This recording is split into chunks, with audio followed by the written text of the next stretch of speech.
दोस्तों नमस्कार, आप देख रहे हैं हेलो न्यूज वर्ल्ड। सोच बेहतर कल की।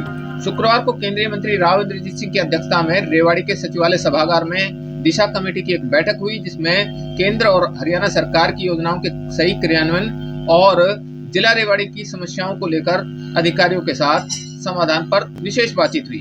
बाद में केंद्रीय मंत्री राव इंद्रजीत सिंह ने स्थानीय पत्रकारों के सवालों के जवाब देते हुए कहा कि रेवाड़ी और महेंद्रगढ़ में बिगड़ता लिंग अनुपात शर्मनाक विषय है। आप देखिए इस मौके पर उन्होंने क्या कहा। आप देखते रहिए हेलो न्यूज वर्ल्ड, सोच बेहतर कल। नमस्कार। राव साहब, दिशा की मीटिंग ली है, किस तरह की रही, क्या क्या समस्या सामने आई?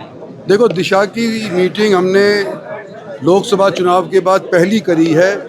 इस 5 वर्षीय योजना के अंदर पहला दिशा की मीटिंग रेवाड़ी की हुई है।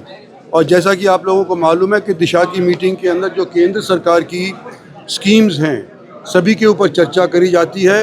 उसके ऊपर कितना पैसा आया, कितना खर्च हुआ, उसका कितना फ़ायदा हो रहा है, उसके ऊपर हमने सब समीक्षा करी है, समीक्षा बैठक की है। इसके अलावा जो रेवाड़ी के, धारविड़ा के, बावल के प्रॉब्लम्स हैं, अफसर साहिबान सारे के सारे आए ही हुए थे, तो हमने चर्चा करी है। धारविड़ा के पानी जो आता है वहाँ से, जो हमारे यहाँ पे नेशनल हाईवे के ऊपर राम सिंहपुरा के अंदर जो हमारा कूड़ा का स्थान है, उससे अंदर कई गाँव का प्रदूषण होता है, वो रेवाड़ी के अंदर वायर्स जो पहुँचते हैं नीचे अंडरग्राउंड करने की चर्चाएं, ये सारी चीज़ें जो लोकल समस्याएं हैं। एम्स का चर्चा हुई है, कब तक ओपीडी शुरू हुई है, तो सारी की सारी बातें 3 घंटे करीब हमारी मीटिंग चली है। तो सबके ऊपर हमने चला है और सकारात्मक तरीके से अफसरों ने हमको विश्वास दिलाया है कि आने वाले समय के ऊपर हम अमल करेंगे। सर, 82% जो पैसा था डी प्लान का, वो खर्च नहीं कर पाई यहाँ का जो डिस्ट्रिक्ट एडमिनिस्ट्रेशन था। क्या कहेंगे, जब पैसा मिलता है उसको भी नहीं खर्च कर पाते?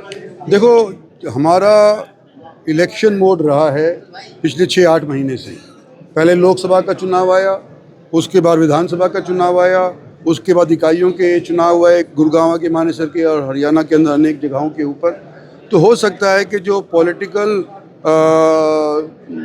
निगाह अफसरों के ऊपर होनी चाहिए थी वो नहीं हो पाई और ये थोड़े ठंडे बैठ गए थे। तो अब हमने इनको जल्दी करने के लिए कहा है। एक सेक्स रेशो का बड़ा मसला था, एक मामला है आईजीयू मीरपुर में गैस फैकल्टी को निकाल दिया गया है 35 लोगों को परमानेंट भर्ती करने के बाद। उसका मुझे सरकार दावा कर रही है कि हम सब नहीं, उसका मुझे पता नहीं। सेक्स रेशो पर क्या कहेंगे सर? सेक्स रेशियो हमारे रेवाड़ी के अंदर और महेंद्रगढ़ के अंदर 2 जगह के अंदर, हरियाणा के अंदर सबसे कम ही शर्मनाक बात है। आज एक नई बात बताई गई हमारे को कि जो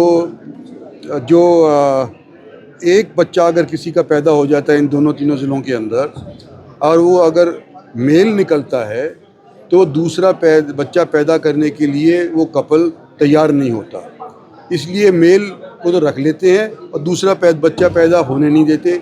इसलिए सेक्स रेशो के अंदर ये गड़बड़ी हो रही है। लेकिन मेरे ये पूरी तरह से जची नहीं बात, तो इसके बारे में मैंने पुष्टि करवाने के लिए ये कहा है कि और जो ज़िले हैं हरियाणा के अंदर उसके साथ भी इसकी तुलना करो और फिर पता चलेगा वास्तविकता क्या है। आप लोग फॉलो करते हैं, क्या मैसेज देंगे कि तमाम लोगों को, तमाम लोग यहाँ के फॉलो करते हैं? देखो, हम तो यही कहेंगे कि जो सरकार की तरफ से, मोदी सरकार की तरफ से, हरियाणा सरकार की तरफ से जो लोगों ने हमारी पार्टी के अंदर विश्वास किया है, हम आने वाले 5 साल के अंदर पिछले 5 साल से अव्वल काम करने का प्रयास करेंगे। सेशन तो शुरू हो गया विधानसभा का और लोकसभा का 10 तारीख से हो रहा है। चलो भाई, चलो।